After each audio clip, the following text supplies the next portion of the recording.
कहते हैं साहब कि हम उस पीढ़ी से आते हैं जिस पीढ़ी ने संस्कृत की शुद्ध भाषा से हिंदी की मीठी भाषा तक का सफ़र तय किया है। और ये हिंदी की मीठी भाषा सिर्फ शब्द नहीं थे साहब, इसके अंदर बहुत बड़े भाव थे। और ऐसे ही एक भाव श्रावण और सावन में है।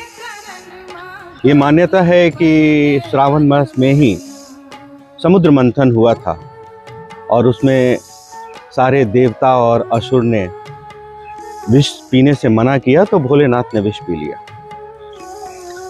विष तो भोलेनाथ ने पी लिया, पर उस विष की ताप से उनका पूरा शरीर जलने लगा।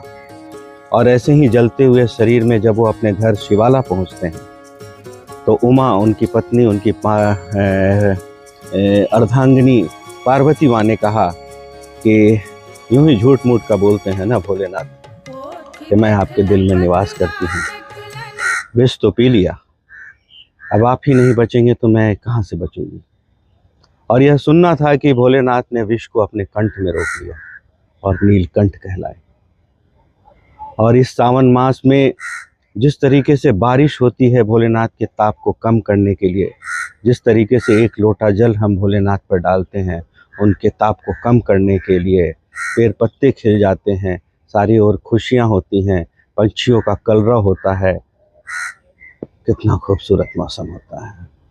तो भाई साहब, कभी कभी संस्कृत की शुद्ध भाषा से हम हिंदी की मीठी भाषा तक का सफ़र तय करते हैं, श्रावण को सावन कहने लगते हैं।